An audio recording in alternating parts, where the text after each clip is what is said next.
to the issue of the escalating terror threat, not just in New South Wales, of course, but right across the country. Something has to be done. Chris Minns, yes, he's been strong. The Prime Minister, though, woefully apathetic, even today offering just platitudes and taking pot shots at the coalition.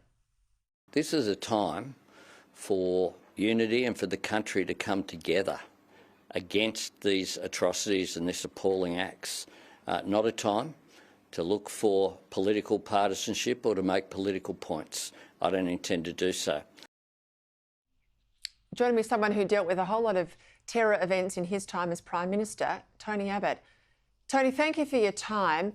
I have to say I thought that was very wrong of the Prime Minister to decry the lack of bipartisanship on this issue, when in fact he is the one that has driven the division, particularly at the United Nations, after 70 years of bipartisanship on the issue of Israel.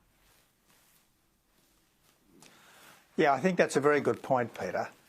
This government, for the first time, is consistently voting against Israel at the United Nations, and I just wish more Labor people would remember Bob Hawke's immortal statement: if the bell tolls for Israel, it doesn't just toll for Israel, it tolls for all mankind. As the only liberal democracy in the Middle East, if Israel is damaged and diminished, democracy everywhere is damaged and diminished. And frankly, this is a government that from the beginning has constantly tried to diminish and minimise the wave of Jew hatred that has been sweeping our country since October 7. The PM and his ministers have tended to see a campaign of vicious race hate against one section of the community as mere political protest, and they've seen fire bombings, of which we've had several now, almost like vandalism, as opposed to the domestic terrorism, which is what it clearly is.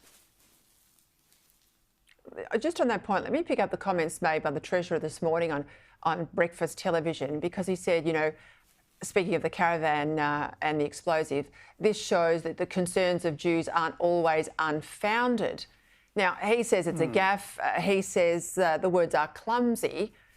It feels like a Freudian slip to me, basically intimating that the Jews are making it up, or that they've got the propensity to make this up. Now, a synagogue is either burnt down or it's not.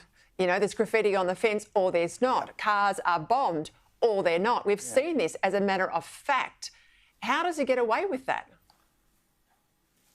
Look, if this were just a one-off, I guess you could dismiss it as an inappropriate choice of words. But from the beginning, the government has been minimising the seriousness of this.